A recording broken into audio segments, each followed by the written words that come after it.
talk to us? All right. You're on the hot seat. How does it feel to be the one on the hot seat? Let me play a song that always reminded me of when I started doing comedy with Mr. Mark De Mayo.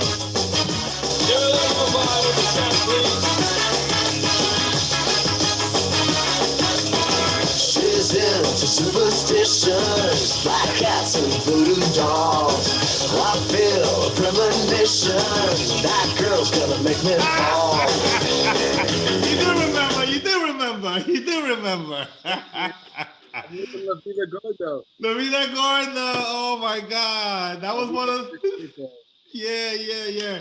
By the way, guys, before we get into memory lane and all this, I want to welcome the very talented, a brother to me in comedy, is like one of those guys that I always looked up to starting out, Mr. Mark De Mayo. Yeah.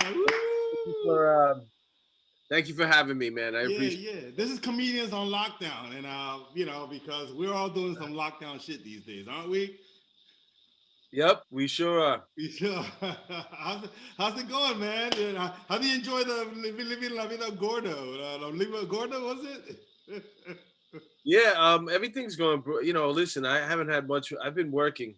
Been working? Wow. Yeah, I work like as a concierge in a building in the city part time. So I've been doing this whole thing, man. I've been working, man. Oh wow! You didn't miss a beat. You just been. Yo, your phone number came to me with Steve Romero. I know you as Nicotino. Then you became Tino. Dude, like you're like one of these people where I stop in the street and you got like 15 names and I'm trying to figure out. You're gonna get taken in on a warrant that's not even yours because it's like 100. You have 100 names. Who says it's not mine? I mean, it's another.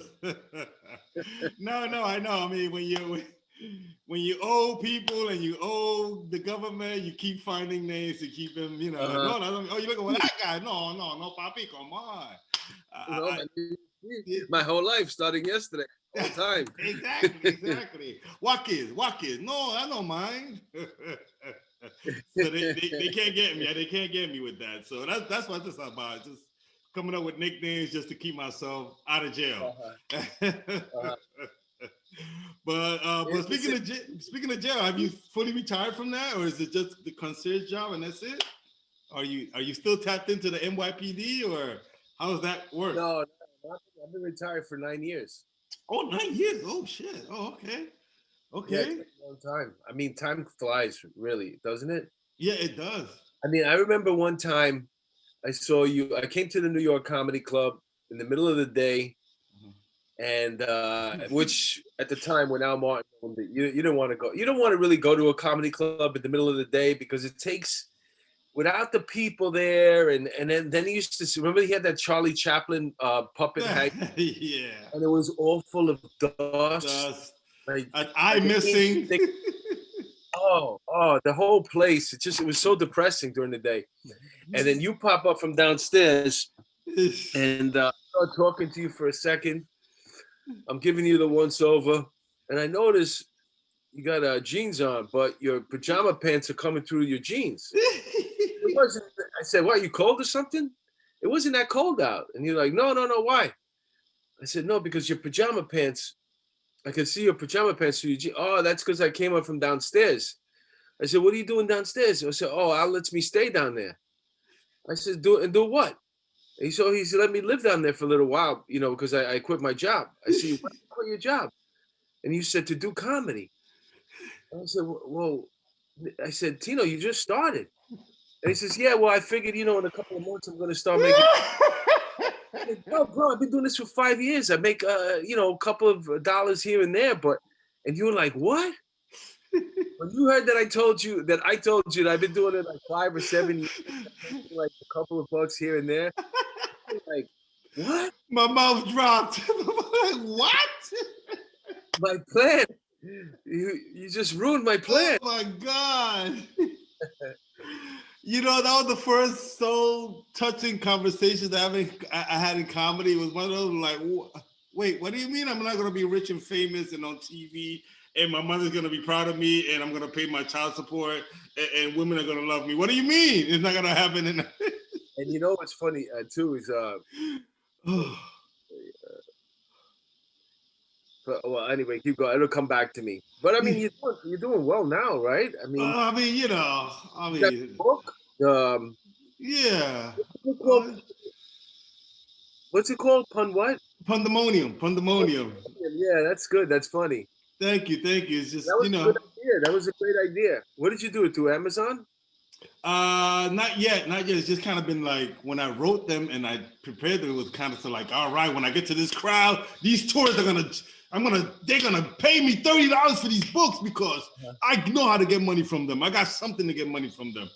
And then the pandemic hit and it was like, all right, what closet should I shove these books in? You know? You've got an online sale thing too going, don't you?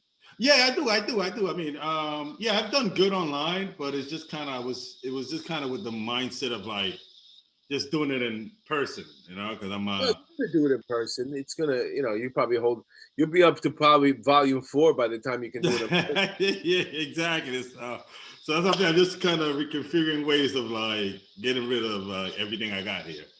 It was great though. It was a great idea, and the puns are great, and they're just like a little something to get you through the day.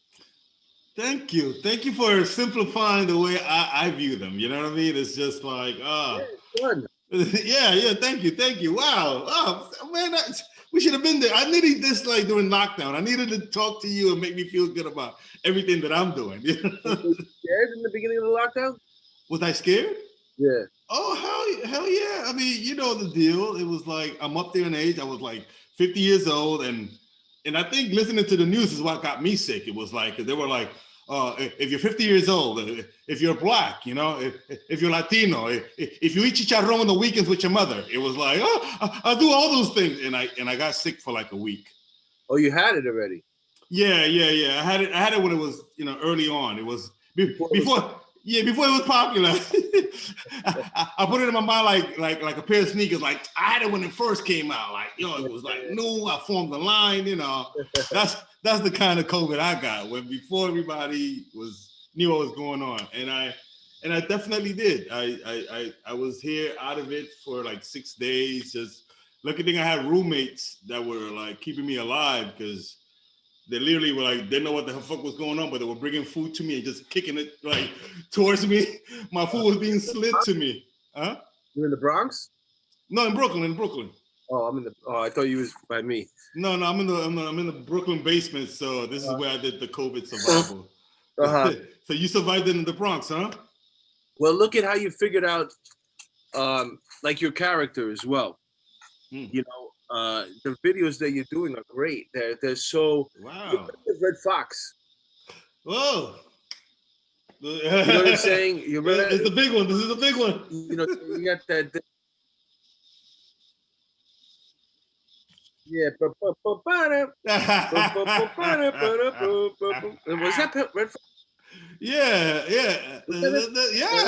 Red Fox? Yeah. That's the theme song. Yeah. Yeah. I remember all of them. I grew up on all these shows, by the way. The Jeffersons, Sanford and Son, Good Times, Three's Company. Think about a combination of Red Fox and Freddie Prinze. Ooh. That's where you should. That's where you have the Red Fox thing, visually. The way your hair is, you're playing scruffy. I can see you owning a junkyard, and then, Freddie Prinze, he went to work for the white old man as a mechanic. Right. And that's how Chico and the Man. That was a TV show that he had. Oh, so it was a spring off of something else. Well, Chico, I don't know if the Man was a show already, but they had the Man. They just didn't have Chico. Oh, okay. Once Freddie Prinze performed on the Johnny Carson show, they called him literally like he was 19 years old. He performed on the Johnny Carson show, and by like the end of the weekend, he was already booked to star in Chico and the Man. Wow. And that was a smash hit. and for like the next 2 years, he was a smash hit. And then I guess he got too much of him. Wow, that's amazing. Wow, I never followed the story because I started comedy so late that I'm just kind of like, Yeah. Then figuring. he was in Jay Leno's house and he blew his head off. What? Freddie Prinze, yeah. He loved guns. He loved playing with guns. He shot himself in the head. Wow, I don't know whether it was suicide or whether the bullet ricocheted off the wall, but he liked to shoot guns when he got fucked up. Well, was it drugs and the whole bit? Because it sounds like it was in the 70s, and I guess that was the norm back in the day. You know, doing your coca and your. I mean, if I've seen it correctly with the Richard Pryor interviews, I'm like, wow, this guy, cocaine was like rampant in drugs pretty much. So yeah, cocaine was like cocaine, man. I don't know if there's any drug comparable to it now. Maybe some synthetic, type of pills that only rich people can get. But cocaine was like a drug. It was expensive, so it was for the elite. And then if you can get some, and you weren't elite, you were just a regular guy from the street. Everybody wanted to try it because that's all they heard about. Oh, you got coke? Let me try it. Yeah. So, yeah. Wow. It's a good way to get girls into your car. Yeah. What? You club? Hey, you want to go to the car? Yeah, man.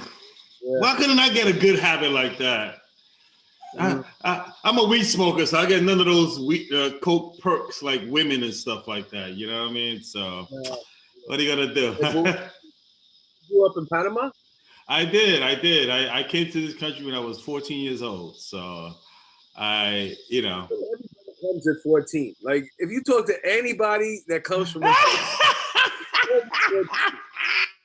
never 7, 9, 18. No, we came when I was 14. Everybody came at 14. What is that? I don't know. Everybody comes. It must be for immigration purposes. It's a good age, like, hey, this guy has hope. He's going to school. Open the gates for this guy. Right before you get anybody pregnant in your home country. So, get him out of here now. He's gonna get yeah, he's your problem, America. Oh man, what are you gonna do? What are you gonna do, man? Speaking of kids, you have kids yourself, right? How's the family? How's the? Well, the kids are grown, man. My son's 24, my daughter's 21. Oh, so they're not kids anymore. Not kids anymore. That's over. How about you? I'm just, huh? Well, I know you can't say the exact number, but some of the ones that you help out a little bit. Yeah, they're they know who I am. They know, the ones that matter know who I am. I wasn't a number, I mean, just. Hey, you got 1 kid, you got 10. What's the difference, right? Yeah. What is it, I love them all the same, whoever they are. This is terrible. Thank God I have an editor. I have an editor, so we'll fix this. We'll make this better. All right, cool. All right. Yeah. So, but getting back to you, your play. I mean, it was a big play that you did not too long ago. I was so sorry I missed it, man. How was that like to have like a play about your life out there? It was an off-Broadway play, correct? Yeah, it was called 20 It Out. It was about my my time on the police department. And it was basically like, I was thinking about, everybody's like, oh, you were a cop, you should write about it. And I'm like, well, most cops write about like, all these heroic deeds that they did. And I didn't really have any of those. So I just started writing it from a point of view of like, I never shot anybody. I know that sucks. And I wanted to, believe me. I used to go out every day. Just never happened, man. You even got a black front on. Come on, do something. Come on. Some guys have all the luck. What can I tell you? Yeah. Wow. I didn't know that was something that cops look forward to. Like, do you guys tease each other? Like, You didn't shot nobody. You didn't. Yeah, How does that go? I used to get new bullets. I don't know why. In the range, they used to go, "Do you need any extra bullets?" Yeah, yeah. Can I take a box of bullets? I don't know why. I still got all the old ones that you gave. Yeah, no. They were rusty. Like, I think wow. you probably have a good solo show in you too. And what? I think Solo you show? probably have a good show in you too, a solo show. Oh, Well, they used to be called one man shows, but you know a lot of women do them too. So it's much easier to just call them solo shows. oh, I got you. I got you. That And was since you're a that's a PC comedian, way of saying it, right? No more one man show. because what are you gonna do? Say, oh, it's a one man show, but it's with a woman. Yeah, yeah. So Maybe one gender show. yeah, yeah. That's what we're at. One gender neutral show. Make everybody happy. Gender neutral show. Well, you're a comedian, so right off the bat, your show is going to be funnier than anybody else's show, really. Because most people that do solo shows, they're coming from an acting background. There's big gaps between Mhm. their funny moments. Right. You know, and they're very heavy. A lot of them Mm. too. And where a comedian show is going to be, it can be heavy, but it'll still be funny. Yeah. More Throughout. funny Throughout. Yeah. because you're not It's used to telling stories or jokes with big gaps of no laughter. You start feeling weird. You know what I'm mhm. saying? Like I'm talking and nobody's laughing for you know what I'm talking about? Like only a comedian has that experience Yeah. to know, all right, there should be a joke in here somewhere. Yeah, yeah. Naturally, it'll happen. Like, okay, we're just listening. Boom, and Yeah, it comes from hosting and all these other things that we do by being on the front line of comedy, right? yeah. But that's so I think, between the trip to Panama and coming here and your experience, whatever it is really, Mm. you know. Getting women pregnant before I grasp the English language, that could be something, right? Is that what happened? Yeah, well, it took me a while to learn English fully, and yeah. Uh-huh. Yeah. I got the grandkids to prove it. So Good English. What age did you learn? English, like I felt like I knew what was going on. Well, it actually took me like 3 years to fully know, like, hey, I'm having a conversation because I had to do the ESL for a couple of years in order to, because I didn't speak a lick of English, so it was just even over there we didn't speak English, so it was like, oh, from scratch. Like my first day in America, I couldn't say bathroom when I went to school, so I had to really like run out to relieve myself because it was like I couldn't find because it was servicio, like I needed service. So I thought it was service, and I was there for like 10, 15 minutes trying to tell this teacher the service. So it was quicker for me to just run out, relieve myself. Like, oh, okay. Me pee. When you say run out, you ran out in the street and looked for a tree, or Yeah. I had to go back to my roots.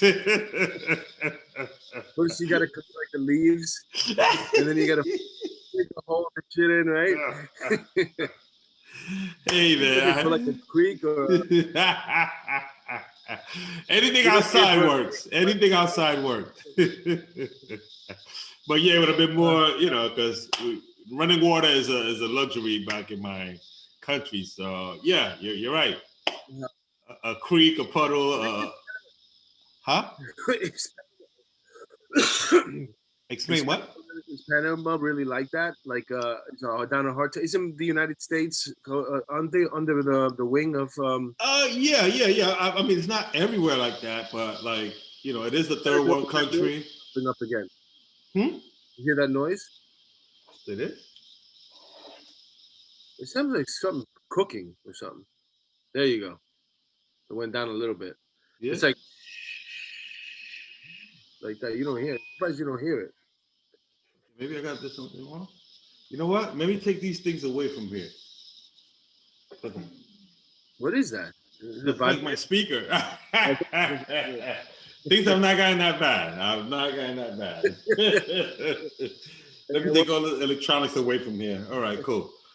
Does that sound better? Nah, but it's all right. It's your thing. Maybe you get it out in editing, post-production.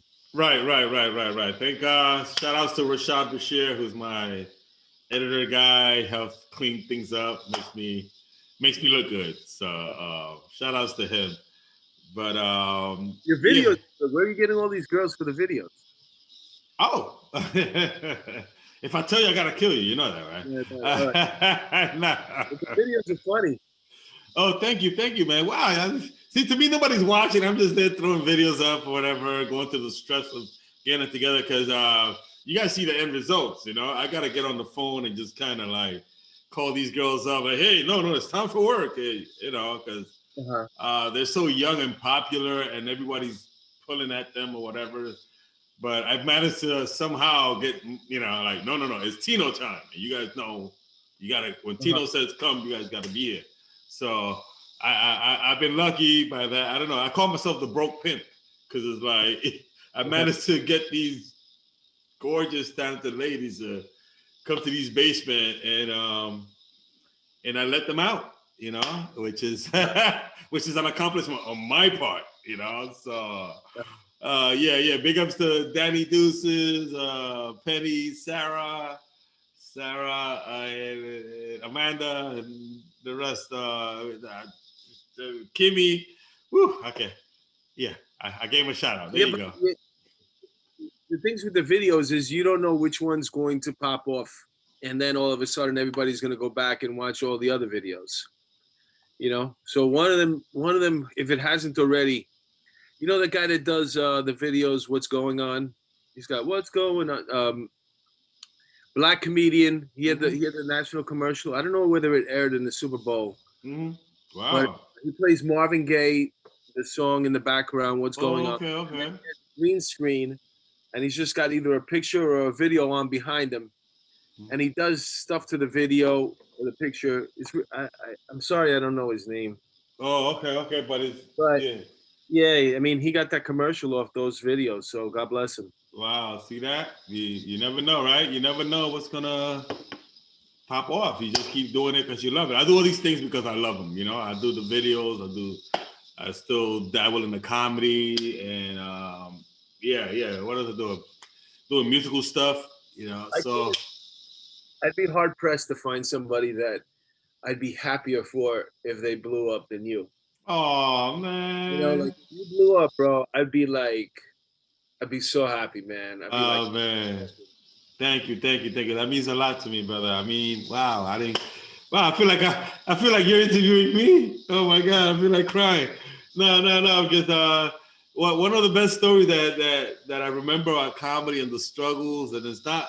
I mean, I lived in a place that had no running water here in America, so I've been down. But there's one story that you tell me that you remind me about that sums up pretty much comedy the way it's been. And I know you remember it. I know. Let them know exactly that story of how bad I wanted to be part of comedy, how bad I was chasing it. You remember? I don't know. I'll tell you this story. You tell me if this is the one. Okay. You're working as a busboy in the New York Comedy Club, and you're running around like crazy. I was hosting the show. So you're ready to go run downstairs, and one of the waitresses yells out, "Nicotino!" And you stick your head out from from the door, you know, the door, the steps leading downstairs. You stick your head out and you go, "What?" And she's like, "We need 4 bottles of champagne." So you're like, "All right," and then you're ready. You can hear the steps. You're running out, and the Nicotino. So you got to run back up. Another waitress is like, bartender's like, "And we need a case of Heineken." Oh, okay. And then you run down 3 more steps, and then I go, "Nicotino!" And then you come running back. What? I said, "And you're up next." That's the one.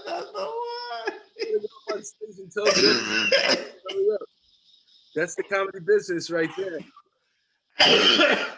Oh my God.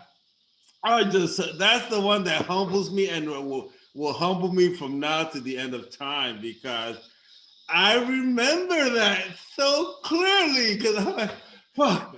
Because as I'm loading up eyes, I'm thinking, okay, joke number 1 is gonna be, it's like the multitask of hell. Here it is, you're about to go pour your heart and soul, but you're pouring drinks right before it. It's like, It was like it's like no feel like no other, and that story takes me back there, and it just lets me know like, wow. I have that in a screenplay.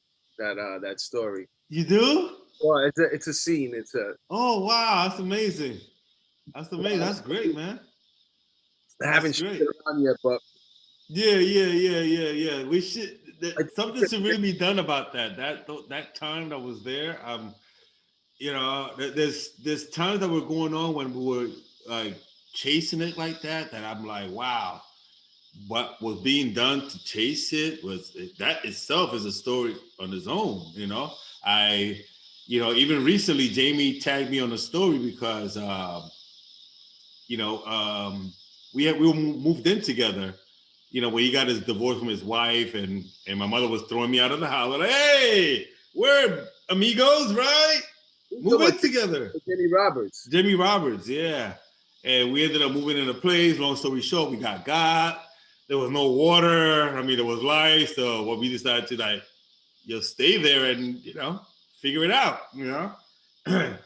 So he left in 9 months, but I ended up staying there for like near 6 years, and that itself is a story that at some point got to come out. Just like go get the ice. We got to do something with these stories, not just let them go away, because it's a time that was precious, and it speaks to people of like what we do as performers, what we do for it, what we do to like to be part of it, to get good at it. Listen, so you lived in this. Basically, that house was abandoned, right? It was abandoned, yeah. So you were a squatter. Yeah, that's the nasty word. Yeah. But I mean, this is. So did you have keys? We had keys. We had everything. There was a guy that got us. He got us for like. You have a keys to a house that. Or that you're not supposed to be in there. There's nothing. The only thing that's in there is your stuff. Yeah. And these keys. Well, how could you prove it to me, officer? Well, look, I got the keys. I got the keys. And this guy gave me this paper. You know Rollo? You don't know Rollo? But they took. I would imagine they took your first month and last month, probably for the. Yeah. Because there was light, so there was light, and there was like tiles around to sell the picture. And this guy did a full production because there was the day of. He managed to get 2 girls because I was asking like, where's the train station? And he goes like, oh man, I don't know. Let me ask this girl. And like 2 beautiful young ladies come out of the first floor, and we're like, oh my God, our neighbors are beautiful. Here you go, buddy. Here you go. You know, we have a beautiful neighbor. So. And we moved in the following day, and he was supposed to come and like fix things the Monday. And we were like, all right, where's this guy? He's not answering. Maybe he's just busy, guy. He's gonna be here on Monday. Monday came, nothing. Don't worry, he's gonna be here. Don't worry. And then I started knocking on downstairs to my beautiful neighbors. I'm like, where were they? And I'm like, hey, if you guys are having this problem with no water, and go downstairs enough times. I go down there like a second day, not the next day, the following day. And I knock and I'm like, what the hell where are these girls at? They must be having this problem. And I knock and I start messing with the door. And then when the door like was able to open, and when I pushed it open, the nightmare was right in our faces. There wasn't 2 old. There were 2 old ladies, not 2 young ladies. I wish there was 2 of them. I would have choked the shit out of them, asking for my money. But there was nobody in the building. There was nobody in the building. There was like mold all over the first floor. There was a hole on the floor. There was a toilet right as you walk in. There was a toilet as you walk in. It was like, it was like Bobby and Whitney's home. It was like, it was bad. It was post crack. It was crack. It was just bad. Post crack addiction, Bobby. Post crack addiction, Bobby. Yeah, exactly. It was like. It was just one. Oh no, and And yeah, and that was like that production that he put together got us got. Did the guy ever stop by every once in a while just to see if he can get the rent? No, Did that he ever, was did he ever come to try and sell an apartment to somebody else and be like, "Yo, you're still here, bro"? he fucked up. We fucked up his hustle. We fucked. He didn't know about the power of Panama. Did he ever come by and go, "Yo, you're evicted"? A piece of paper evicted. No. No, by that time there were like 5, 6 tenants in there. Cause I'm like, hey, yeah, come on, yeah, we're here. You know how to live without water? Come on, you can live with me. So, See, no water, no heat. well, we had heaters. Oh, So bonfires. yeah. Made bonfires. Hey man, we had to do what we had to do to survive. You know what I mean? It was like, You had electricity. You had electricity. That was the only reason we were able to survive many winters, because it was like, all right, buckle up, turn the heaters on, and you trying to come? Water. What did you do for? I guess you had to buy a lot of water. Yeah, I had to buy a lot of water, and Planet Fitness was our best friend, and the laundromat down the block was also our best friends, because I used to go there and load up on water, because I had women living with us also. God bless their souls.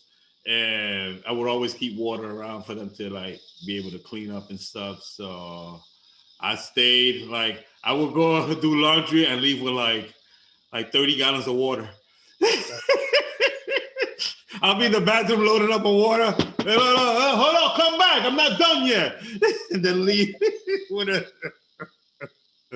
leave with gallons of water for the month. So I made my time in the laundromat worthwhile. So you were filling up gallons of water and then walking them back home? Walking them back home. As long as I put a quarter in the dryer with whatever something. No, I'm a customer. You see that quarter? I put it in. So that allowed me to get like the gallons of water for 1 quarter. So lets you know where there's a will, there's a way. Wow, that is amazing. Yeah, true story, as they say in the business. So and the fact that you had girls living there too. Yeah, I always feel horrible about that. But they needed a place to stay as well. You know, there was a female chasing their dream variety. The rent was good. The rent was good. Yeah. I'm surprised nobody bothered you in 6 years. No, and they were dealing with bags of shit being thrown out the window, pissing. One of my neighbors was so tired of me pissing out the window, they decided to cut the tree, because I would pee on the tree. You know what I mean? Because it's like, yeah. Because I'm like, yeah. They cut the tree, so I could no longer like, oh, okay. When you finally moved out, did you feel bad? I mean, of course, you know. I mean, you go by there and a tear comes out of your eye. Of course. I never wanted to do that to my neighbors, but you know, shit happens. So you had neighbors there, right? And they obviously they knew the place. Did they ever ask you a question like, "Is the place abandoned, or what? Why are you in there?" Or I guess they liked you, right? They did. They probably liked you. That's why you weren't doing nothing crazy in there, and you were basically like, they could have really crazy people in there. Exactly. So I guess they saw me as the perfect squatter. Yeah, they probably had a community board meeting and said, leave him. Yeah, probably, because 6 years. 6 years. That doesn't happen by, many Christmases. You know, one thing I did when I left, because I was so like, wow, we never had to talk. It was just kind of like, they let me be. They knew what was going on. I'm sure they knew what was going on. You know, because we had to do some things that were questionable. You know, and they knew. They saw the gallons of water coming from the laundromat. And but one thing that I did when I left, I was like, you know what? I left them bottles of wine and just kind of just thanked them, like, thank you. You guys been lovely neighbors. That's nice. When people call you up to ask you to come over, and you're like, "Hey, can I bring something?" You always say, "Yeah, yeah. Can you bring a couple of gallons of water?" I did. Thank you to all the people that did when we needed it. Scotty Lavelle, That's Peter incredible. Peter Rinsell, Who's that? Peter Rinsell. Oh, they live there too. No, they used to bring stuff and Uh-huh. help me out. Yeah, yeah, yeah. So Well, I didn't know you were. I didn't know you were living with. I didn't know that you were living with Jamie over there. That's yeah, he was there the first 9 months, and that too was a story in his own because he had his family there, the kids and everything. I mean, I remember him having to teach his son at 7, 8 years old how to brush his teeth with no running water. Like this cup is to rinse, this cup is to brush, this cup is to, you know. It was his daughter. It was like no other time. It was like nothing else that it was amazing.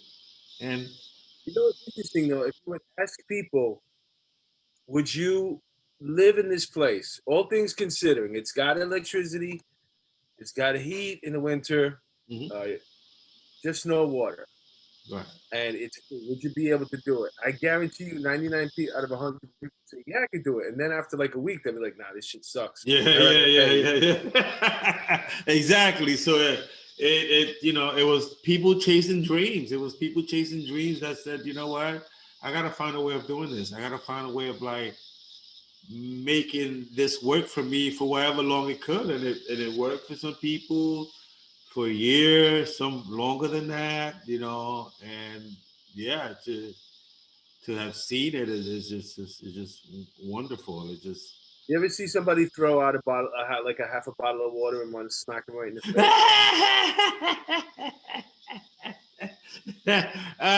Yeah, you get to appreciate water and all those and long showers and assholes that dump water. Yeah, yeah, yeah. Because it's like, wow, you make sure anywhere you go, you bring back home your water.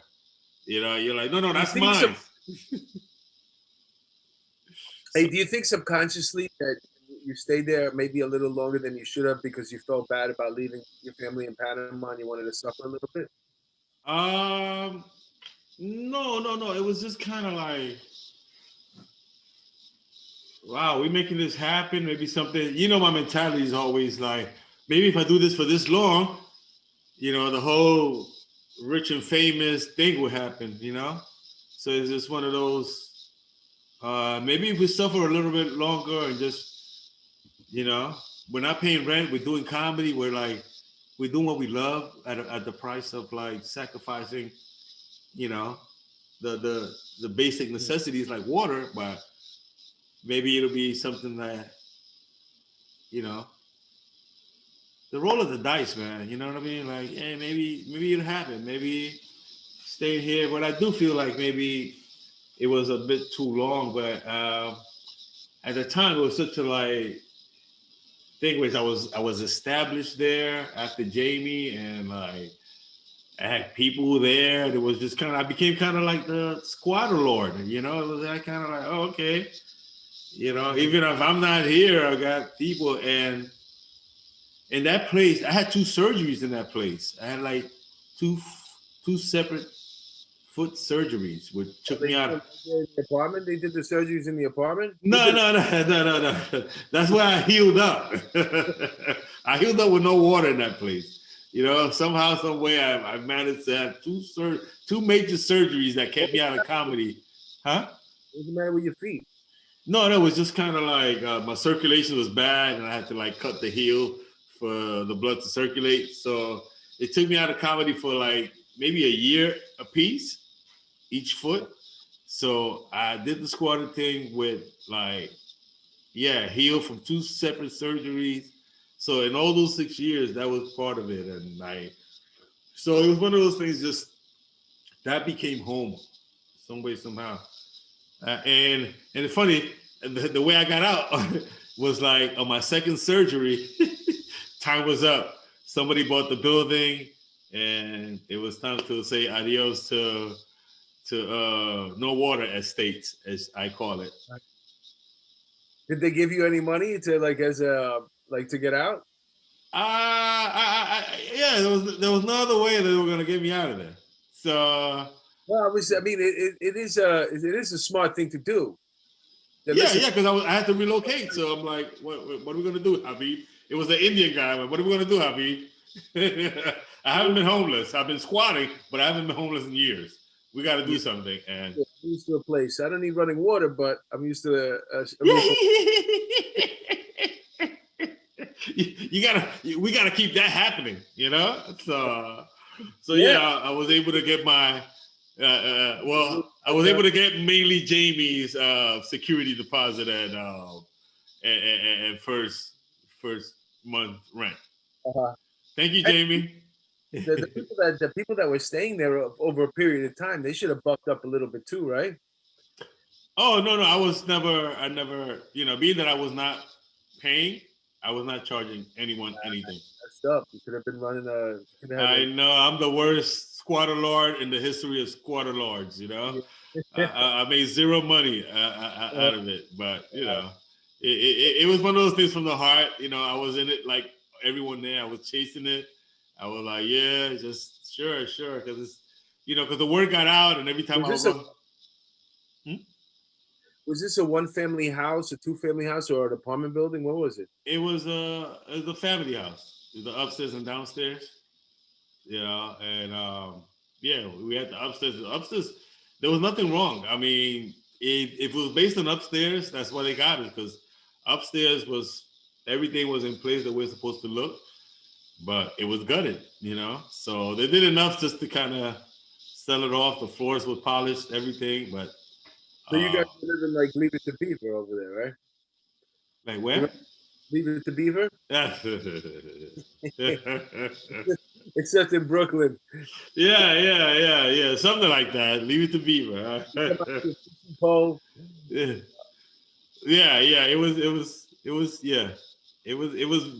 old school. It was a humble beginnings for some of us. Like, wow, we are, like I had a joke about it. Wow.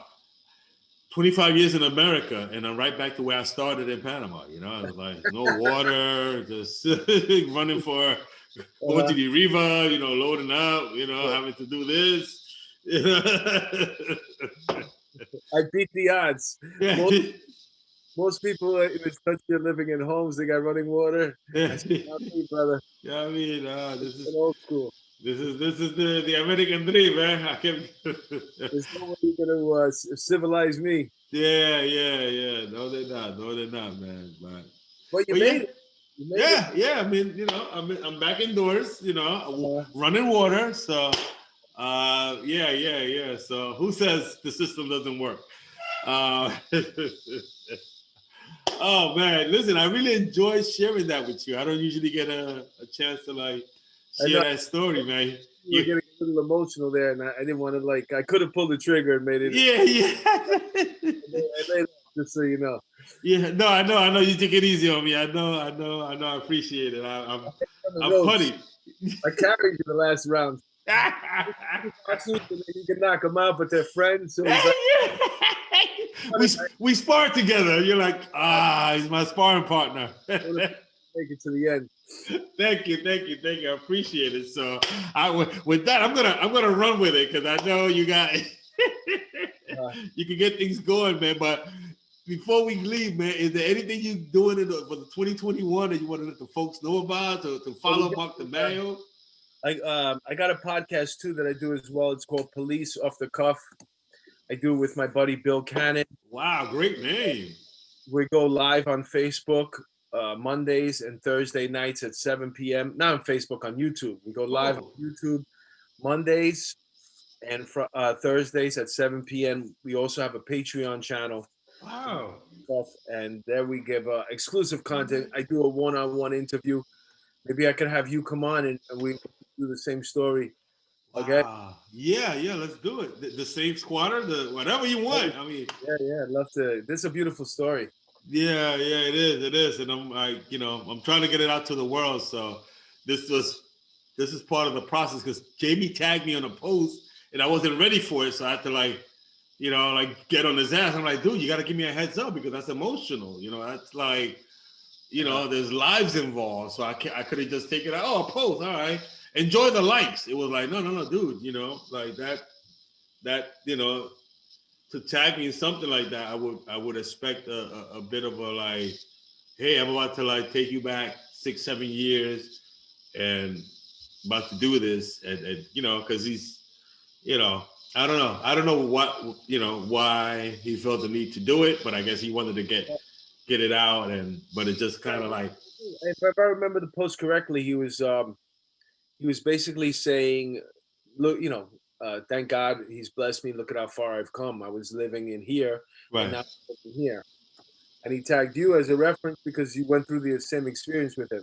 Right. I think if you were going to write a one-man show, the way I would start it out, I would set up the first scenes would be, because the stage is just you, bare minimum, and you really can't change it that much. So you want to keep it like that for as long as possible. Maybe at the end you change it for where you are now, but the opening is you're right in that apartment. And maybe it's the second day and you're going towards turning on the water and like, water. And you're like, and then so that's what happened. We rented an apartment with no water. Yeah. There was people here downstairs. Beautiful looking people. Yeah. And then you just go through the whole, how you wound up in that predicament, living in it. I came from, I could help you. All right, Mark, seems like we got to talk after this. Yeah, I do. I that's what I'm doing right now. I'm helping people create their solo shows, and I'm helping younger comedians put together their first act and stuff like that. Yeah, I tutor. That's what this is coming from. That's what, I had no chance then. You do this to people. I'm like, why am I crying about a show? Why am I crying? This is not right. What's going on here? I know we got to wrap up in the foot because we're doing 40 minutes, right? Your Zoom. Yeah. But don't worry, we're gonna chop it down, and it's all good. I love everything about this. So. All right, good. Let me know if you ever need me. Just let me know. I say start off right in the middle. Don't start off. I was born in Panama. That'll come out in the middle. Right. That'll come out. Start off inside that apartment. The whole set has to be, and it's bare minimum because you got to even make it look worse than it really did. Wow. Yeah. Wow. And it'll be a fascinating story. Yeah, no. People are like fascinated by it. That's why I'm like trying to get comfortable talking about it. And the fact that you're emotional about it, that's what's going to set the tone of the show. It's going to be hilarious, but at the same time, it just getting that emotion to come to the top. That creates the balance between the laughter and the shit is real. I really went through. Yeah. Well, I think I'm around another round of tears coming, so I am going to end this show, bro, because I don't think they want to see me cry 3 times in one show. I have an image. I have girls to answer to. You know that. I'm going to lose respect over one interview. Like, we saw you crying, Tino. Get out of here, pussy. I don't want it to get another sugar daddy, bro. I don't want to lose my sugar daddy title. It just can't happen. But I appreciate you, man. This is the start of something beautiful, and I appreciate you just being interested in it. And good luck. And should we continue, Mark De Mayo, or should I say Mayo by next? Hopefully, we'll be working together again soon. We will, brother. Thank you so much. Enjoy the family. Good luck on everything, and I'll be talking to you soon, amigo. All right, later, brother. Take care. We're gonna end the music.